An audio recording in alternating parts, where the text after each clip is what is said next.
கர்த்தருடைய பரிசுத்த நாமத்திற்கு ஸ்தோத்திரம். இன்னைக்கு செய்தியுடைய தலைப்பு முந்தின சீரை பார்க்கிலும் நற்சீர்.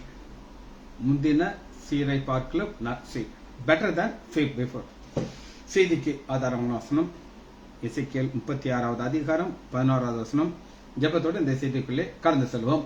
ஆறுதலின் தெய்வமே, உம்முடைய திரு சமூகம் எவ்வளவு இன்பமானது. ஆமென், எவ்வளவு இன்பமானது. ஆறுதலின் தெய்வமே, உம்முடைய சந்நிதியில் தங்கியிருப்போர் உண்மையிலே பாக்கியவான்கள். உம்முடைய சந்நிதியில் தங்கியிருப்போர் உண்மையிலே பாக்கியவான்கள். தூய மனதுடனே துதிப்பார்கள், துதித்துக் கொண்டிருப்பார்கள். ஆமென், துதித்துக் கொண்டிருப்பார்கள். ஆறுதலின் தெய்வமே, உம்மிலே பலன் கொள்ளும் மனிதர்கள் எல்லாம் உண்மையிலே பாக்கியவான்கள். உம்மிலே பலன் கொள்ளும் மனிதர்கள் எல்லாம் உண்மையிலே பாக்கியவான்கள். ஓடினாலும் இளைப்படையார், நடந்தாலும் சோர்வடையார். ஆமென், நடந்தாலும் சோர்வடையார். ஆறுதலின் தெய்வமே, உம்முடைய திரு சமூகம் எவ்வளவு இன்பமானது. ஆமென், எவ்வளவு இன்பமானது. கண்ணீரின் பாதையில் நடக்கும் போதெல்லாம் களிப்பான நீரூற்றாய் மாற்றிக் கொள்வார்கள். கண்ணீரின் பாதையில் நடக்கும் போதெல்லாம் களிப்பான நீரூற்றாய் மாற்றிக் கொள்வார்கள். வல்லமை மேலே வல்லமை கொண்டு சியோனை காண்பார்கள். ஆமென், சியோனை காண்பார்கள். ஆறுதலின் தெய்வமே, உம்முடைய திரு சமூகம் எவ்வளவு இன்பமானது. ஆமென், எவ்வளவு இன்பமானது.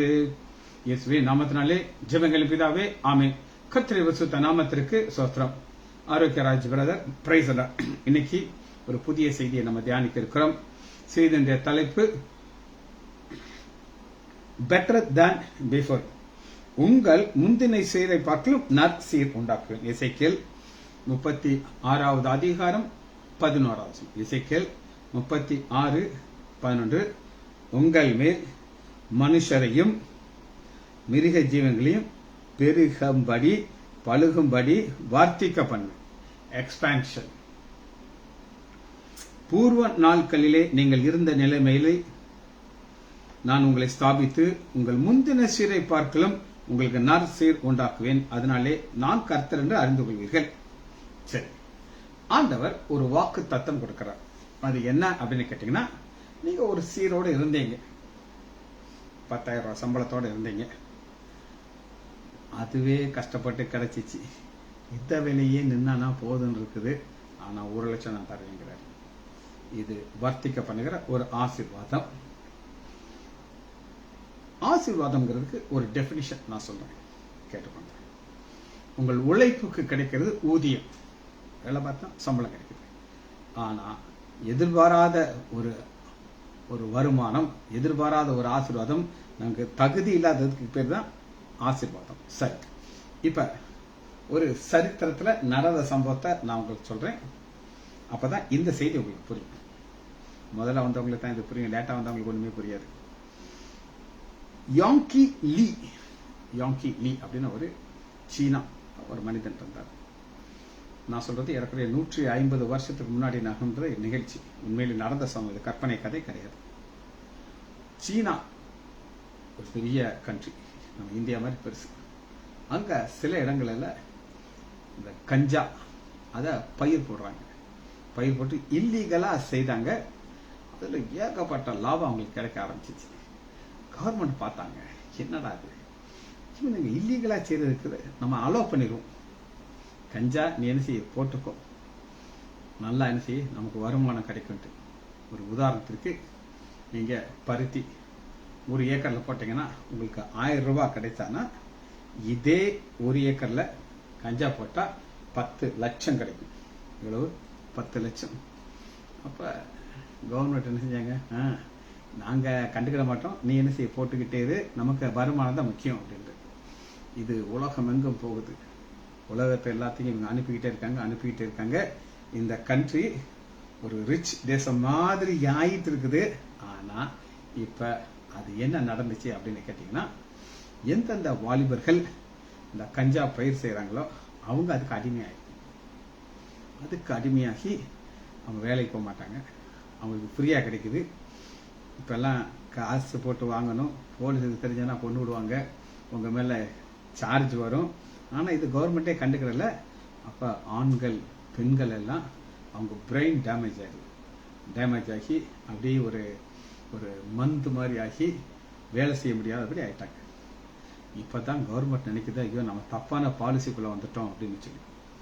இந்த நேரம் கிறிஸ்தவ மதம் சீனாக்குள்ள வருது. அப்ப இந்த கிறிஸ்தவ மதம் சீனாக்குள்ள வரும் பொழுது அங்க லோக்கல்ல மக்கள் எல்லாம் அது ரொம்ப அகேன்ஸ்ட் ஆக்குறாங்க. இதுல இப்ப நான் ஒரு நபரை சொன்னேன், யாங்கி லீ, பேர் முக்கியம் கிடையாது, ஒரு வாலிபன். இவர் ஒருத்தர் மட்டும் இங்கிலீஷ் எழுத படிக்க தெரிஞ்ச ஒரு நபர் இவர். இப்ப இந்த பைபிள்ல மக்கள் வாசிக்கணுங்கிறக்காண்டி அவங்க என்ன செய்றாங்க, ஒரு டிரான்ஸ்லேஷன் சின்னதா ஒரு புஸ்தகம் போடுறாங்க. ஏறக்குறைய 25 பக்கம் தான் இருக்கும். அந்த 25 பக்கத்துல உள்ளதை நீங்க வாசிச்சு அதுக்கு கரெக்ட் ஆன்சர் எழுதினீங்கன்னா உங்களுக்கு ஒரு 10,000 ரூபாய் மாதிரி ஒரு பிரைஸ் வச்சிருக்காங்க. ஆனா எல்லாம் கரெக்ட் ஆன்சர் எழுதணும் நீங்க அப்படின்னு சொல்லி. அது இங்கிலீஷ்ல இருக்கும். இப்ப மற்றவங்களுக்கெல்லாம் இங்கிலீஷ் தெரியாது. அப்ப இந்த யாங்கி லீ சொல்றாங்க, இங்க வரியா, ஒரு சின்ன புஸ்தகத்தை கொடுக்குறாங்க ஐயா, அதை படிச்சு 15 நாள் டைம் கொடுத்துருக்காங்க. எக்ஸாம் எழுதிட்டேன்னா மார்க் வாங்கினேன்னா 10,000 ரூபாய் அடிக்கணும் உனக்கு லாட்ரி பிரைஸ். இவருக்கு அது பைபிள்னு நல்லா தெரியும், வெள்ளைக்காரங்க தான் செய்யறாங்கன்னு தெரியும். அவர் சொல்றாரு, இங்க வர அதெல்லாம் பிசாசு என்னை இழுக்கிறதுக்காண்டி ட்ரை பண்றாங்க, நான் சிக்கு என்ன மட்டும் நினைச்சாத, நான் இந்த பைபிள் சம்பந்தப்பட்டதெல்லாம் தொடவே மாட்டேன், எங்க கடவுளை வேற கடவுள் உனக்கு தெரியும் அப்படின்னு சொல்லி. வீட்டுல நெருக்கம் அப்படி ஒரு நெருக்கம் இருக்கும்போது சொல்றாங்க, ஏன்டா எழுதுனா நடந்ததுன்னா படிச்சிக்கல நீட்டு, வழி இல்லாம 2 நாள் இருக்கு டைம். அதுக்குள்ள புத்தகத்தை வாங்குறாரு, கடனை வாசிக்கிறாரு, எழுதுறாரு, பிரைஸ் வாங்கிட்டாரு. இவர் சொல்லிருக்காரு, இந்த மாதிரி பிரைஸ் வாங்கிட்டு வந்துரு, அப்புறம் நீங்க எதுவும் பேசக்கூடாது அப்படின்ட்டு வாங்கிட்டாரு. பிரைஸ் வாங்கிட்டு வீட்டுக்கு வந்துட்டாரு. இப்ப அடுத்த ஒரு சோதனை அவருக்கு. இப்ப இந்த மிஷனரிஸ் அங்க இருக்காங்க, அவங்களுக்கு டிரான்ஸ்லேஷனுக்கு ஒரு ஆள் வேண்டியிருக்கு. லோக்கல் மொழி தெரிஞ்சவங்க, இங்கிலீஷ் தெரியும், இவங்களுக்கு இங்கிலீஷ் தான் தெரியும். அப்ப இந்த ஒரு ஆஃபர் வருது. இப்ப 10,000 ரூபாய் இவருக்கு பிரைஸ் கிடைச்சிருச்சு. இவருக்கு சம்பளம் மாசம் 25,000 ரூபாய் சம்பளம் உனக்கு நான் கொடுப்போம், நீ எங்கள்கிட்ட வேலைக்கு வரையான்ட்டு ஒரு ஆஃபர் வருது. இவருக்கு நல்லா தெரியும், நான் மாட்டிக்கிட்டா என்னை கிறிஸ்தவன் ஆக்கிடுவாங்க, பைபிளை வாசிக்க சொல்லுவாங்க, ஜெபம் பண்ண சொல்லுவாங்க, உபவாசம் இருக்க சொல்லுவாங்க, நமக்கு இது ஆகாது அப்படின்ட்டு. வீட்டுல மறுபடியும் பஞ்சம் சொந்தக்காரங்களாம் சொல்றாங்க, எங்க வர நீ போய் வேலை பார்த்து எங்களுக்கு ஒரு 500 ரூபா கொடு, நாங்க பொழைச்சுக்கிறோம் அப்படின்னு சொன்ன உடனே இவர் வேற வழி இல்லை, போய் ஜாயின் பண்ணிட்டார். ஜாயின் பண்ணா இவர் நினைச்சபடி உள்ள போய் அந்த குடும்பத்தை பாக்குறாரு, அவங்களுடைய வாழ்க்கையை பாக்குறாங்க, என்ன அழகா ஒரு குடும்பத்தை நடத்துறாங்க. எல்லாரும் ஜெபம் பண்றது, பைபிள் வாசிக்கிறது, ஆண்டவரை துதிக்கிறதெல்லாம் பார்த்து அவருக்கு மனசு கொஞ்சம் கொஞ்சமா அப்படியே மெல்ட் ஆக ஆரம்பிக்குது. கடினமா இருந்தாரு, மிக கடினமா இருந்தாரு. அப்புறம் அவரா போய் அந்த பைபிள் இருக்கிறாரு, வாசிக்க ஆரம்பிச்சாரு. அதுல இருக்கிறதெல்லாம் அவருக்கு புரிய ஆரம்பிச்சிச்சு. இப்ப இவருக்கு அந்த ஆண்டவராகி இயேசு கிறிஸ்து மேல ஒரு விசுவாசம் வந்துருச்சு. அப்ப அவங்கள்ட்ட சொல்றாரு, ஐயா எங்க தேசமே கஞ்சானால அடிமையாகி யாருமே வேலை செய்ய மாட்டேங்கிறாங்க, பயிர் போடுறாங்க, பணம் கிடைக்குது, எக்ஸ்போர்ட் பண்றாங்க, பணம் இருக்குது, ஆனா எல்லாம் மந்தா இருக்காங்க, யாருக்குமே இப்ப வேலை இல்லை. ஒரு காலத்துல நாங்க சம்பாதிச்சிட்டு இருந்தோம், இப்ப வேலை செய்ய ஆம்பளைங்களும் கிடையாது, பொம்பளைங்க, நாங்க தரித்திரத்துல இருக்கிறோம் அப்படின்னு சொன்ன உடனே அவங்க சொல்றாங்க, நம்ம ஜெபம் பண்ணுவோம், ஆண்டவர் நமக்கு ஒரு விடுதலை கொடுக்கணும். அது எங்க முடியும், விசுவாசத்தோட என்ன செய்யணும், ஜெபம் பண்ணணும்ட்டு ஜெபிக்க ஆரம்பிக்கிறாங்க. அவரு நல்ல ஆண்டவரை ஏற்றுக்கிட்டு ஞானஸ்தானத்தவருக்கு அன்னைக்கு நைட்டு ஆண்டவர் ஒரு தரிசனம் கொடுக்குறாரு. அந்த தரிசனத்துல என்ன காட்டுறாருன்னா, சில மருந்துகள் ஆண்டவர் காட்டுறாரு.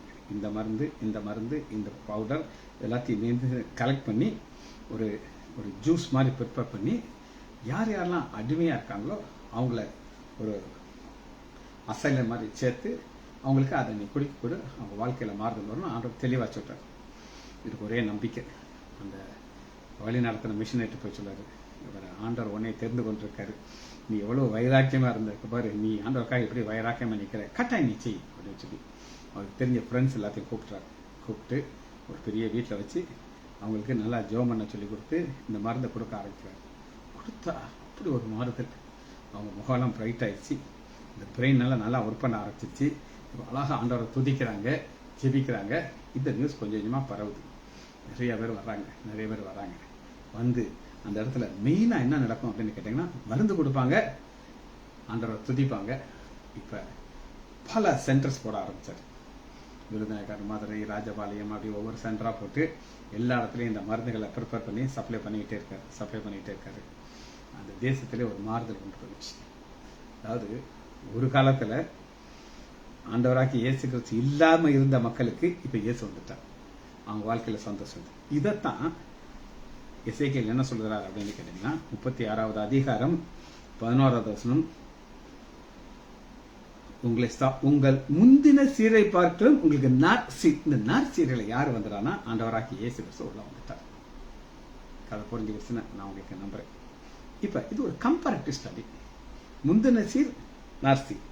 இந்த முந்தின சீர் நாற்சீருங்கிறது என்ன அப்படின்னு கேட்டீங்கன்னா, இஸ்ரேல் தேசம் ஒரு காலத்துல எப்படி இருந்தது அப்படின்னு நீங்க கேட்டீங்கன்னா, ஒரு காலத்துல எப்படி இருந்ததுன்னு கேட்டீங்கன்னா, எடுத்துக்கொள்ளாமா 1 ராஜாக்கள்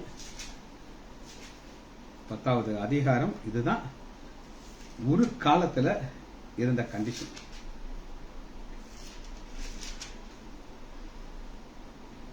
கர்த்தருடைய நாமத்தை குறித்து சாலமோனுக்கு உண்டாந்த கீர்த்தி ஷேபா ராஜஸ்திரிக்கு கேள்விப்படாமல் விடுது.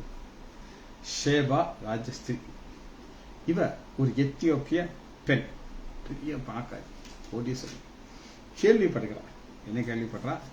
சாலமோன் அப்படின்னு ஒரு ராஜா இருக்கார், அவங்களுடைய கடவுள் பேரு கர்த்தர், அந்த தேசத்தை ஆசீர்வதிச்சிருக்கான்னு சொல்லி இப்ப கேள்விப்பட்டு பார்க்க வந்து என்ன சொல்கிறார்னா, 7வது வசனம் 1 ராஜாக்கள் 10:7, நான் வந்து அதை என் கண்களாலே காண மட்டும் அந்த வார்த்தையில் நம்பவில்லை. புருடா தெரியுமா? அதை விட்டுக்கிட்டே இருப்பாங்க, வர ஒண்ணுமே இருக்காது. நான் நம்பவே இல்லை. எப்ப பார்க்கிற வர இவர்களை பாதியாக எனக்கு அறிவிப்பு சொல்றா. நான் பார்த்ததுல பாதி கூட அது ஏன் நான் நம்பல. எதை நம்பல? பாதி என் காதுக்கு வந்ததை நம்பல. ஆனா இவர்களை என்று நான் காண்கிறேன், நான் கேள்விப்பட்ட பிரஸ்தாபத்தை பார்க்கலும் உடைய ஞானமும் செல்வம் அதிகமா இருக்குது. அதுக்கு சொல்றாரு 9வது வசனம் பாருங்க, உம்மை இஸ்ரவேலின் சிங்காசனத்தின் மேல் வைக்க உண்மையிலே பிரியம் கொண்ட உம்முடைய தேவனாகிய கர்த்தர் சோசரிக்கப்படுகிறது. இது தான் உன்னதத்துல இருந்த நிலைமை. இந்த உன்னதத்துல இருந்த நிலைமையில ஆண்டவர் அவங்களுக்கு என்ன செய்தார் அப்படின்னு கேட்டீங்கன்னா, அடிஷனலா அவங்களுக்கு பொசிஷன், அந்த பிளேஸ்மெண்ட். அதாவது அந்த தேசம் எசேக்கியேல் 5வது அதிகாரம் 11வது வசனத்துல பாத்தீங்கன்னா 5:11 சரி 5:11 5:5. இப்ப இந்தியாவை நீங்க எடுத்துக்கணும். டெல்லி சென்ட்ரல் இருக்கணும், அது ஓரத்தில் உட்காந்து நார்த்துக்கு போயிடுச்சு. நம்ம போறது அங்கே அவ்வளோ தூரம் போகணும், ஆனால் சென்ட்ரலில் தான் இருக்கணும். சென்ட்ரலில் இருந்தாலும் அது எங்கே வந்திருக்குன்னு நீங்கள் மேப்பில் போட்டு பார்த்தீங்கன்னா தெரியும். ஆனால் ஆண்டவர் இஸ்ரேல் தேசத்தை சென்ட்ரலில் வச்சிருக்காரு. நீங்கள் ஒரு ஸ்ட்ரெயிட்டாக ஒரு கோடு பூலோகத்தில் போட்டீங்கன்னா, கர்த்தராகிய ஆண்டவர் சொல்வது என்றால், இதோ எருசலேம் புறஜாதியார் நடுவிலே நான் அதை வைத்தேன், அதை சுற்றிலும் தேசம் இருக்குது. ஏன் சுற்றிலும் தேசம் இருக்கா அப்படின்னு கேட்டீங்கன்னா, நியூஸ் அவங்களுக்கு போய் சேர்ந்தோம். ஆர்டிகா, அண்டார்டிகா, இந்த வட துருவத்துல எல்லாம் கரடிகள் இருக்கும், பனிக்கரடிகள் இருக்கும், பனிதான் இருக்கும். அங்க எருசலேம் இருந்தானா யாருக்கும் தெரிஞ்சிருக்காரு. ஆனா ஆண்டவர் பொசிஷன் வச்சிருக்காரு. ஏன்னா அந்த சீர் எல்லாருக்கும் அந்த நியூஸ் போய் சேரணும், அதுக்காண்டி வச்சிருக்காரு. ஆனால் அது என்ன ஆயிடுச்சுன்னா, அது அவங்க விட்டு போயிடுச்சு. இருந்துச்சு, ஆனா இப்ப இல்லை. இப்ப அவங்க நிலைமை என்ன ஆயிடுச்சு அப்படின்னு கேட்டீங்கன்னா, சங்கீதம் 137 இவங்க அடிமையாக மாறிடுறாங்க. இதுதான் முந்தின சீர் பிந்தின சீர்ல கம்பேரிசன்.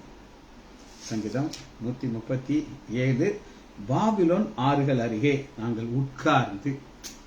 இப்ப அடிமையாக நடந்து வர்றாங்க, நடந்து நடந்து நடந்து நடந்து வர்றாங்க. ஒரு நதி வருது. இப்போ அவங்களுக்கு கொஞ்சம் உட்கார்ந்து ரெஸ்ட் எடுக்கணும். ரெஸ்ட் எடுக்கிறதுக்கு இப்போ நம்மலாம் பார்த்தீங்கன்னா இப்போ நமக்கு எல்லா வசதிகளும் இருக்கும். பிரச்சனை இல்லைன்னா ஆட்டோவில் வர்றேன், டேனை வந்து இறங்கிறேன். முன்னாடி ரயில்வே கேட் அடைச்சிருக்கும். இப்போ இந்த கேட் அடைக்கிற பிரச்சனையே கிடையாது. ஓவர் பிரிட்ஜில் கரெக்டாக வந்துடுறேன். இன்னைக்கு ஓபியில் பேஷண்ட் ரொம்ப கம்மி. 7 மணிக்கு 5 நிமிஷம் முன்னாடியே கிளம்பிட்டேன். 7 மணிக்கு வந்தாச்சு, எல்லாம் ரெடி பண்ணியாச்சு. வழக்கமாக ஆரம்பிக்கிற ஒரு 5 நிமிஷம் முன்னாடி ஆரம்பிச்சிட்டேன். உங்களுக்கு பிரச்சனை கிடையாதுல்ல, மெசேஜ் ஏற்கனவே ரெடி பண்ணி வச்சிருக்கேன்ல. ஆனால் இவங்க அப்படி கிடையாது. டைரக்ஷன் தெரியாது. அவனுக்கு அடி அடின்னு அடிப்பாங்க, வழி நடத்திட்டு போவாங்க. ஆறுகள் வந்தோன்னே உட்காந்துருக்காங்க, முகத்தை கழுவிட்டு உடம்புல ஒரு வாஷ் எடுத்துக்கிட்டு. இனி அடுத்து என்ன நடக்கும், உள்ளே போனான்னு தெரியாது, அவங்க எப்படி நடத்த போகிறாங்கன்னு தெரியாது. சோகமாக உட்காந்துருக்காங்க. இது பிந்தின சீருக்கு டவுன் ஆயிடுச்சு பாருங்க. அதன் நடுவில் அலறி செடியிலே எங்கள் கிண்ணறங்களை தூக்கி வைத்தோம். எங்களை சிறைப்பிடித்து வந்தவர்கள் எங்க இருக்காங்க? சிறைப்பிடிக்கப்பட்டு வந்திருக்காங்க. இன்னும் எங்க போகல? உள்ள போக. உள்ள போனா தான் தெரியும் இவங்களுடைய பாடுகள் என்னன்னு சொல்லி. என்னுடைய ரொம்ப க்ளோஸ் ரிலேஷன். அவங்க அப்பா டாக்டர், அம்மாவும் டாக்டர். அந்த பொண்ணுக்கு நீட்டில் நிறைய மார்க் வாங்கினான். நிறைய ரொம்ப ஹை கிடையாது, குவாலிஃபைடு மார்க் வாங்கிட்டான் அந்த பொண்ணு. அவங்க வீட்டில் 2 பொண்ணு. இவங்க அப்பா சம்பாதிச்சதுல பெரிய அமௌண்ட்.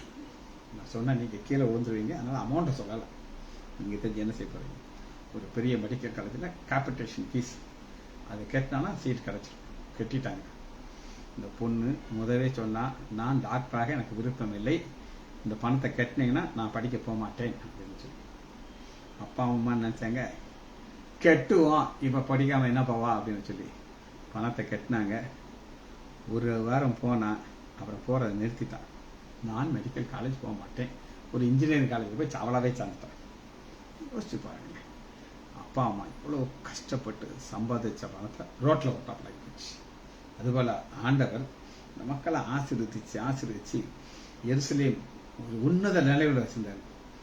நான் இங்கே போட்டு கெடுத்துவிட்டு இங்கே அடிமையாக உட்காந்துட்டு இருக்காங்க. இதுதான் அவர்கள் இழந்த ஒரு காரியம். இப்போ இவங்க சிறைப்பிடிப்புக்கு போகணும், ஒரு ஆப்ஷன் கிடையாது. இப்போ இந்த 70 வருஷம் அவங்க சிறையில் தான் இருக்கணும். 70 வருஷம் இருந்துட்டு தான் அவங்க என்ன செய்யணும்? வெளியில் வரணும். அதுக்கு முன்னாடி என்ன செய்ய முடியாது, வர முடியாது.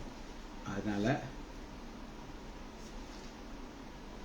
ஆண்டவர் முந்தின சீர்களை விட பிந்தின சீரை நான் எப்படி கொடுப்பேன் அப்படிங்கிறாரு அப்படின்னு கேட்டீங்கன்னா, வாசிப்போமா? எரேமியா 33வது அதிகாரம் 6வது வசனம். பின்னாடி இதோ நான் அவர்களுக்கு சௌக்கியமும் ஆரோக்கியமும் வர பண்ணி. ஒரு சீர் இருந்துச்சு, இழந்துட்டாங்க, இதை நான் வர பண்ணுவேங்கிறாரு. என்ன இல்லை அவங்கள்ட்ட. இப்போ ஒருத்தர் நோயாளி இருந்தாருன்னா ரைட்டு, ஆஸ்பத்திரிக்கு ஒன்றும் அவசியம் இருக்கா? வரமாட்டாங்க. ஆனால் ஒரு சிலர் நடந்து போயிட்டே இருக்கேன், கீழே விழுந்தோம், இடுப்பு உடஞ்சிச்சு, வர வழியில் வந்தாங்க. பரிபூர்ண சமாதானத்தையும் சத்தியத்தையும் வெளிப்படுத்துவேன். இது ஆண்டவர் அவருக்கு செய்கிற ஒரு ஆசீர்வாதம். அதை செய்யும்போது அவர் எப்படி செய்வேன் அப்படிங்கிறது என்னன்னா, 19வது வசனத்தை வாசிக்கிறேன். 32:19. யோசனையிலே பெரியவரும். யோசனையில் பெரியவரே ஆராதனை ஆராதனை, செயல்களிலே வல்லவரே. அது இங்க இருந்து எடுத்துக்க. இவருக்கு யோசனை என்ன யோசனை? இவங்களுக்கு ஒரு சீர் நான் உண்டாக்குவேன், அது முந்தின சீரை விட பிந்தின சீராக இருக்கும். அப்படி கொண்டு வர்றத ஆண்டவர் என்ன சொல்கிறார்னா, எரேமியா 31வது அதிகாரம் 28. அப்பொழுது நான் பிடுங்கவும் இடிக்கவும் நிர்மூலமாக தீங்கு செய்யவும் அதுமேல் எப்படி ஜாக்கிரதையா இருந்தேன். இந்த வசனத்தை என்னால் புரிந்து கொள்ளுக்கு ரொம்ப ரொம்ப கஷ்டம். ஏன் அப்படின்னு கேட்டீங்கன்னா, நாங்கள் ஒரு சர்ஜரி பண்ணும்போது ரொம்ப கேர்ஃபுல்லாக அதில் தப்பு விடக்கூடாது அப்படின்னு சொல்லி கரெக்டாக ஒரு செய்யாமலாம் வச்சு அதை கஷ்டப்பட்டு செய்வோம். ஏன்னா ஒரு மிஸ்டேக் வந்துடக்கூடாதுங்கிறக்காண்டி. ஆனால் ஆண்டவர் என்ன செய்யறாருன்னா, நாங்களே பிடுங்கவும். எங்கேருந்து பிடுங்கணும்? முந்தின சீரை இருந்து அவங்க பிடுங்கணும். ஏன்? விக்கிரத்தை போயிட்டாங்க. அது பிடுங்கிறதுக்கும் இடிக்கவும் நிர்மூலமாக்கும் அழிக்கவும் தீவிரம் அது மேல எப்படி ஜாக்கிரதையா இருந்தணும். இப்ப ஒரு நபரை குறித்து பல முறை சொல்லியிருக்கேன், திரும்ப நான் சொல்றேன். அது யார் அப்படின்னா ஜே.எம். ஸ்டாலின். அவர் ஒரு போதையில பைக்கை ஓட்டிட்டு போய் விட்டார கை அடிபட்டுச்சு. கை எப்படி அடிபட்டுச்சு அப்படின்னு கேட்டீங்கன்னா, அந்த போனெல்லாம் நல்லா உடஞ்சிருச்சு. கை இருக்கு, இந்த கை வேலை செய்யுது. ஆப்ரேஷன் பண்ணி பிளேட்லாம் போட்டாச்சு. நான் கையை என்ன செய்யல, அசையல. ஆண்டவர் என்ன செய்யறாருன்னா, எலும்பை உடைச்சாரு. கை நரம்புகள் டெம்பரவரியா வேலை செய்ய வச்சுட்டார். அதான் ஜாக்கிரதை. அவர் அந்த அளவு கரெக்டா செய்யறாரு. இன்னொரு நபரை நான் உங்களுக்கு சொல்றேன். இதை ஒரு 5 வருஷம் இவர் நல்ல ஒரு அட்வொகேட். அவர் ஒரு பிராமின். அவர் ஸ்கூட்டர்ல போகும்போது ஸ்கிட்டா இருக்காரு. கை உடைஞ்சிருச்சு. கை உடஞ்சோன்னா சிம்பிள் ஃப்ராக்சர் மாதிரி தான் எனக்கு தெரிஞ்சது. மதுரையில் டாக்டர் முத்துவேல் ராஜன்ட்டு நம்பர் 1 டாப் ஆர்த்தோபெடிக் சர்ஜன். அவருக்கு இவங்க ரொம்ப க்ளோஸ் ஃப்ரெண்ட்ஸ். அவர் சொன்னார், இந்த மாதிரி ஆடிட் வக்கீல் அட்மிட் ஆயிருக்காரு, நான் வந்து ஆப்ரேட் பண்ணுறேன் அப்படின்னு சொன்னார். வந்தார், துணிக்கு போட்டாச்சு, ஓப்பன் பண்ணுறாரு. அப்படிங்கிறாரு, என்னப்பா இப்படி டேமேஜ் ஆயிருக்கு, ஒன்றுமே இல்லாமல் பீஸாக வருது, இது சரி பண்ணுறது ரொம்ப கஷ்டமேப்பா. இவருக்கு இந்த 4 சர்ஜரிலாம் அப்படி பண்ணிடுவார். ஜே.எம். ஸ்டாலினுக்கு நான் பண்ணேனே. இவர் பார்த்துட்டு எங்கிட்ட சொல்றாரு, சிஜி இது என்னெல்லாம் காம்ப்ளிகேஷன் வரும் தெரியுமா அப்படின்னு சொல்லி 1, 2, 3ன்னு சொல்றாரு. நாளைக்கு கை விரல் பிளாக் ஆகிறாப்புல இருந்தானா நீ எல்லாத்தையும் ஓப்பன் பண்ணி விட்டுரு. கேப் ஆனாலும் பரவாயில்ல, நம்ம கிராஃப்ட் பண்ணிக்கலாம். வேஸ்குலாரிட்டி போயிடுச்சுன்னா கை போயிரும் பார்த்துக்கோன்ட்டு எனக்கு இங்கே நெஞ்சு வலியே வந்துருச்சு. இதெல்லாம் எனக்கு சர்ஜரிக்கு முன்னாடி சொல்கிறேன். நெஞ்சு வலி வந்துருச்சு எனக்கு. என்னடா இது, வக்கீல்கிட்ட போய் இந்த மாதிரி நான் மாட்டிக்கிட்டேனே, இருந்தாலும் கன்சியூமர் கேஸ் போட்டால் நான் எங்கே போய் நிற்கிறது அப்படின்னு சொல்லி அவர் எல்லாமே டீட்டெயிலாக சொல்லிட்டு சர்ஜரி பண்ணிட்டு காசு வாங்கிட்டு போயிட்டார். அடுத்த நாள் காலையில் போனேன். போய் அவர் முன்னாடி, சார் உங்களுக்கு நான் ஜெபம் பண்ணுறேன் சார் அப்படின்னு சொல்லி முழங்கால், அவர் பிராமின் எனக்கு நல்லா தெரியும், கை வச்சு நான் ஜெபம் பண்ணேன். ஜெபம் பண்ணிட்டு நான் போயிட்டேன். எங்கள் அண்ணனுக்கு ரொம்ப க்ளோஸ் ஃப்ரெண்ட். அவர் ரொம்ப க்ளோஸ். எவ்வளோ க்ளோஸ்னா, இவங்க அந்த வைஸ்மேன் கிளப்பில் இவர் வந்து ஒரு ஹை போஸ்ட், எங்கள் அண்ணன் லோ போஸ்ட். எங்கள் அண்ணன் வந்த உடனே எங்கள் அண்ணன்ட்ட சொல்கிறாரு, உன் தம்பி சிஜி வந்தான், என் கை மேலே வச்சு ஜோம் பண்ணான். அவன் எப்போ ஜோம் பண்ணானோ என் கைக்கு புதுசாக ஏதோ ஒன்று வந்தா அப்படி இருந்துச்சு. நல்லா இருக்குப்பா, கைப்படி எல்லாம் அசையுது பாரு, எனக்கு ஒரு பிரச்சனையும் இல்லை. ஐயா கேட்குறேன், நாளைக்கு வந்து அவன் ஜோம் பண்ணுவானா அப்படின்னு கேட்டார். நீங்கள் நம்ப மாட்டீங்க, சர்ஜரி சக்ஸஸ்ஃபுல்லாக போச்சு. டாக்டர் முத்துவேல் ராஜன் என்னென்ன காம்ப்ளிகேஷன் வரும்னு சொன்னாரோ ஒன்றுமே வரல. ஏன் ஒன்றுமே வரலன்னா, இங்கே ஆண்டவர் இது செஞ்சுருக்காருங்க. எப்படி செஞ்சாருன்னு அவங்களுக்கு திரும்ப வசனத்தை வாசிக்கிறேன், அப்போ தான் அது புரியும் உங்களுக்கு. எரேமியா 31வது அதிகாரம் 28. அப்பொழுது நான் பிடுங்கவும் உடைக்கவும் இடிக்கவும் எல்லாத்தையும் டேமேஜ் பண்ணுறது, நிர்மூலமாக்கவும் அழிக்கவும் தீங்கு செய்யவும் எப்படி அது மேலே ஜாக்கிரதையாக இருந்தனோ அப்படியே கட்டவும், மறுபடியும் பிளேட்டை போட்டாச்சு, கட்டவும் நாட்டவும், ரத்த ஓட்டத்தை அவர் தான் உண்டாக்குறாரு. அவர்களே ஜாக்கிரதையா இருக்கு. ஏன் அப்படின்னா, அடுத்த அந்த சீர் வந்து வரணும். பிந்தின சீர் வர்றதுக்கு ஆண்டவர் இதை செய்யறார், செஞ்சா தான் முடியும். சரி, இப்ப இந்த நர் சீர் உண்டாகிறதுக்கு இழந்த சீரை அவங்க திரும்ப பெற்றுக்கணும். அப்ப இவங்களுக்கு என்ன தேவை? விடுதலை. என்ன தேவை? விடுதலை. இந்த விடுதலை ஆண்டவர் கொடுப்பேன்னு சொல்லி அவங்களுக்கு ஏற்கனவே என்ன செஞ்சிட்டாரு? வாக்கு கொடுத்தாரு. அதை எப்படி அதை செய்து கொடுப்பாரு அப்படின்னு கேட்டீங்கன்னா, வசனத்திலிருந்து நான் உங்களுக்கு காட்ட போறேன். எடுத்துக்கொள்ளுமா? தானியேல் எடுத்துக்கொள்ளுங்க.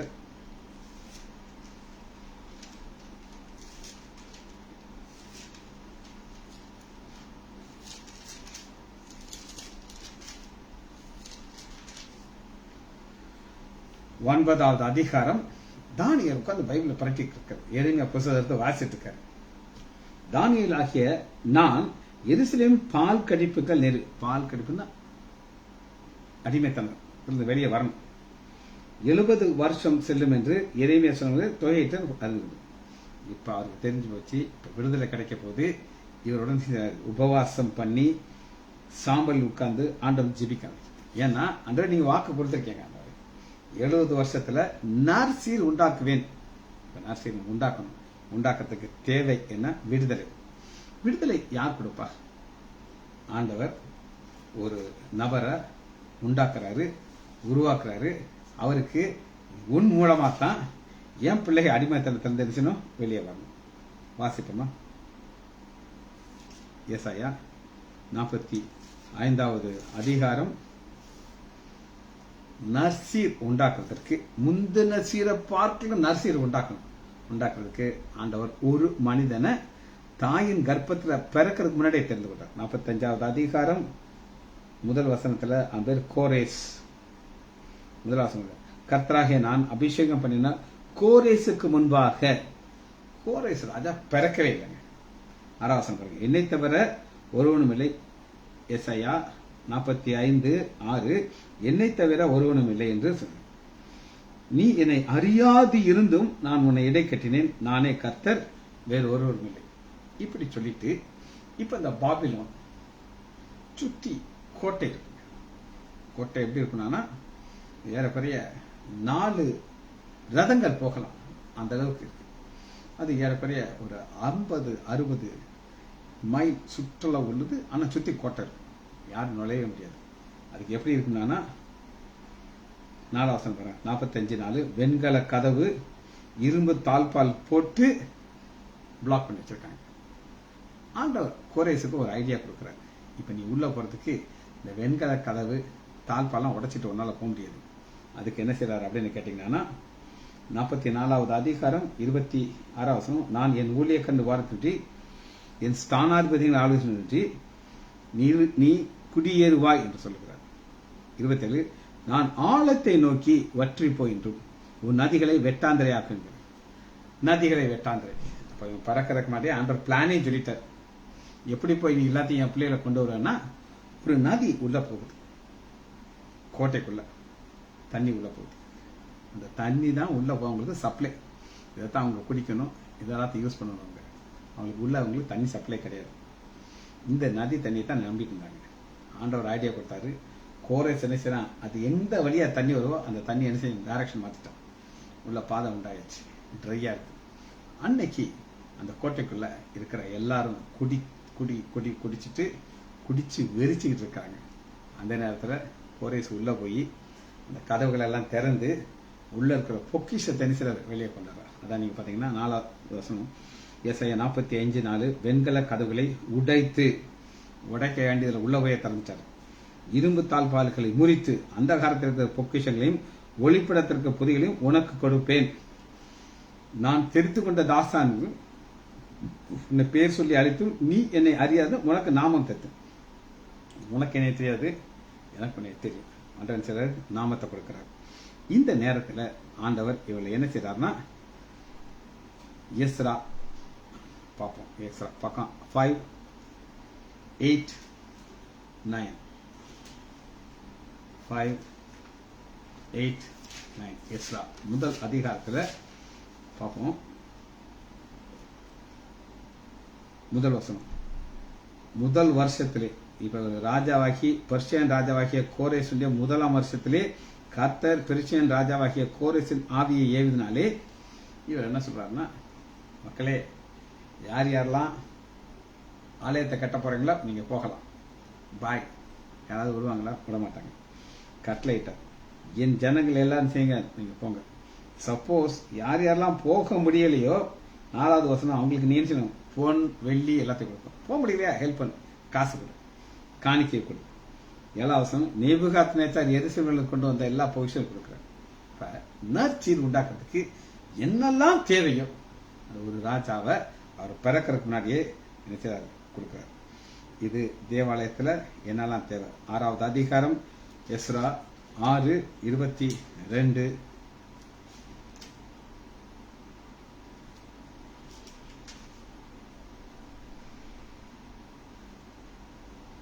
அசீரியருடைய ராஜா இருதயத்தை அவர்கள் பக்கம் சாய செய்தார். உனக்கு என்னென்ன தேவையோ சொல்லு, நான் உனக்கு தரேன் அப்படின்னு சொல்லி.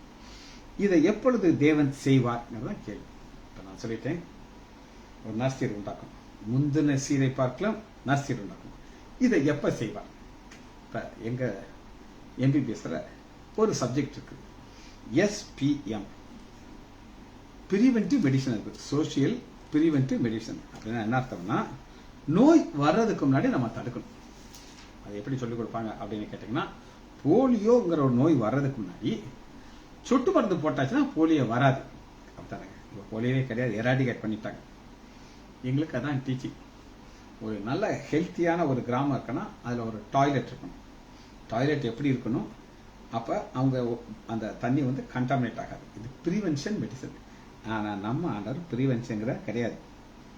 அவர் என்ன செய்வார் அப்படின்னு கேட்டிங்கன்னா, நெகேமியா 1வது அதிகாரம் பக்கம் 603. நெகேமியா யார்? ராஜாவுடைய பானபாத்திரக்காரர். அவரு ஒரு யூதன். அந்த யூதனுக்கு நியூஸ் வருது. அதற்கு அவர்கள் சிறையிருப்பில் மீதி இருந்தவர்கள் அந்த தேசத்திலே மகா தீங்கு, ஆண்டவர் மகா தீங்கு வர அனுமதிக்கிறார். கேட்கணும். அந்த தேசத்திலேயே நிந்தையும் அனுபவிக்கிறார்கள். எருசலேமில் அலங்கம் அடிக்கப்பட்டது, அதனுடைய வாசல்கள் அக்னியால் சுட்டப்பட்டது. இது எல்லாமே ஆண்டவர் அனுமதிக்கிறார். ஏன் அப்படின்னு கேட்டீங்கன்னா, அவருடைய நோக்கம் என்ன அப்படின்னு கேட்டீங்கன்னா, இது வந்தாலும் எனக்கு வல்லமை என்ன, பெட்டரா உனக்கு நான் கொண்டு வர முடியும். ஆண்டவர் எப்ப கிரியை செய்வார், எப்ப அவருடைய ஆக்ஷன் இருக்கும் அப்படின்னு கேட்டீங்கன்னா, நம்ம நினைப்போம் இதெல்லாம் நடக்கக்கூடாதுன்ட்டு. தானியேல் 6வது அதிகாரம் 22வது வசனம். தானியேல் 6:22, சிங்கங்கள் என்னை சேதப்படுத்தாதபடிக்கு தேவன் தம்முடைய தூதர்களை அனுப்பி சிங்க கோவைக்குள்ள கொண்டாந்தாச்சு. உள்ள தூக்கி போடுறவரை அவர் ஒண்ணுமே செய்ய மாட்டார். நம்ம எப்படி நினைப்போம் தெரியுமா, ஆண்டவரே ராஜா இருக்கிற கொஞ்சம் பேசுங்கப்பா, வேண்டாம் சிங்கத்துக்குள்ள போட வேண்டாம், தயவு செய்து நீங்க அப்படி செய்யுங்க அப்படின்னு சொல்லி நம்ம ஜெபம் பண்ணுவோம். ஆனா ஆண்டோடைய வல்லமை அப்படி கிடையாது. ஒரு நடந்த சம்பவத்தை நான் சொல்லிட்டு இந்த செய்தியை முடிக்க போயிடும். ஏறக்குறைய ஒரு 10 வருஷம் இருக்கும். இந்த பிஜேபி ஃபர்ஸ்ட் வந்த நாட்கள்ல, இப்ப 2வது நடந்துட்டு அது முடிக்க போது அது என்ன நடக்குன்னு நமக்கு தெரியாது. அந்த நாட்கள்ல அம்மா ஜெயலலிதா ஆட்சியில் இருக்காங்க. இந்த பிஜேபி அவங்க என்ன செஞ்சாங்க அப்படின்னு கேட்டீங்கன்னா, மத தடை சட்டம் அப்படின்னு ஒரு சட்டத்தை கொண்டு வர போறோம் அப்படின்னு சொன்னாங்க. நாங்கெல்லாம் ரொம்ப டென்ஷன் ஆகிட்டோம். என் தம்பி என்கிட்ட சொல்றாரு, டேய் இந்த மத தடை சட்டம் வந்துருச்சுன்னா உனக்கு என்ன ஆகும் தெரியுமா? எனக்கு தெரியாது. நீ காலையில் 7 மணிக்கு ப்ரேயர் கண்டக்ட் பண்ண முடியாது. யாராவது போய் இந்த சிஜி டாக்டர் எங்களை வந்து கட்டாயமாக மதம் மாற சொன்னான்னா உனக்கு பெயில் இல்லாத மாதிரி உன்னை உள்ளதுக்கு வச்சிடணும். பெயில் கொடுத்து உன்னை வெளியே கொண்டு போய். நான் பையன் கேட்டேன், உள்ள பைபிள் கொண்டு போகலாமான்னு கேட்டேன். அது கொண்டு போகலான்னா அதான் போச்சு அப்படின்ட்டு. நாங்கள் ஜானகியம்மாவுக்கு தெரியும், நம்ம மரியாளுக்கு தெரியும், ஊழியத்தை நிறுத்தவே இல்லை. அப்போல்லாம் நான் வருவேன் ஊழியத்துக்கு. அந்த ஸ்டேஜில் ஊழியம் நடந்துக்கிட்டே இருந்துச்சு. இப்போ மத தடை சட்டம் கொண்டு வர போகிறாங்க சொல்லி ஒரு நியூஸ் வந்தோடனே நான் என்னோட கூட அந்த அநேகர் ஜெபம் பண்ணோம். என்ன ஜெபம் பண்ணணும்னா, ஆண்டவரே மத தடை சட்டம் மட்டும் வரக்கூடாது ஆண்டவரே. நாங்கள் ஒரு சங்கிலி ஜெபம் என்ன, உபவாச ஜெபம் என்ன எல்லாம் போட்டோம். ஆண்டவர் பார்த்துக்கிட்டே இருக்காரு. செய்யுங்க நான் என்ன பண்றேன் பாரு, உனக்கு இப்ப தெரியாது, பிறகுதான் என் வல்லமை தெரியும்னு சொல்லி ஆண்டவர் அனுமதிச்சிட்டார். ஒரு நாள் நியூஸ் வருது, பார்லிமெண்ட்ல சட்டம் பாஸ் ஆயிடுச்சு. எங்களுக்கெல்லாம் நெஞ்சு வலி வந்துச்சு. ஐயோ ஊழியமெல்லாம் போச்சு போல இருக்குன்னு சொல்லி. ஆனா ஆண்டவர் என்ன கடைசி நேரத்தில் என்ன செய்தார் அப்படின்னு கேட்டீங்கன்னா, அப்ப ஒரு எம்பி எலெக்ஷன் வந்துச்சு. இப்ப மாதிரி அந்த எலெக்ஷன் வந்தப்ப அம்மா ஜெயலலிதாக்கு எத்தனை சீட் இருந்தோ அத்தனை வாஷ் அவுட். ஒரு இடத்துல கூட அவங்க ஜெயிக்கல. MP wash out. எம்எல்ஏ முடிச்சு அவங்க சீஃப் மினிஸ்டரா இருக்காங்க. அம்மா என்ன செஞ்சாங்க தெரியுமா? பிரில்லியண்டான லேடி. உடனே அந்த மத சட்டத்தை கேன்சல் பண்ணி விட்டுச்சு. இந்த பிஜேபி மக்கள்லாம் ரத்த கண்ணீர் அடிச்சாங்க. நாங்கள் எவ்வளோ கஷ்டப்பட்டு சட்டத்தை கொண்டு வந்துட்டு. ஆண்டவர் நர்சி உண்டாக்குறதுக்கு வெயிட் பண்ணுவார். சிங்கம் கவியில தூக்கி போடுறவரை காத்திருப்பார். மத தடை சட்டம் வர்றவரை காத்திருப்பாரு. நீ அழுதாலும் பரவாயில்ல, எனக்கு ஏன் வல்லமையை காட்டுறதுக்கு டைம் வரும். வந்துச்சு. 40 சீட்டு வாஷ் அவுட் ஆச்சு. சட்டத்தை வந்து அம்மா கேன்சல் பண்ணிச்சு. ஜெபிச்சு படிப்போமா? மகா இரக்கமும் கருவேமல்ல பிதாவே, நம்ம துதிக்கிறோம் ஐயா. பரிசுத்த பவுல் சொல்வது போல, நான் விசுவாசிக்கிறவர் இன்னார் என்று நான் அறிவேன், அவரிடத்திலே ஒப்பு கொடுத்ததை அந்நாள் வரை காக்க வல்லவராயிருக்கிறார் என்ற வசனத்தின்படி பிள்ளைகளை என் ஆண்டவராகிய இயேசு கிறிஸ்துவின் நாமத்தினாலே ஆசீர்வதிக்கிறேன். இயேசுவின் நாமத்தினாலே ஜெபங்கள் பிதாவே. ஆமேன், ஆமேன்,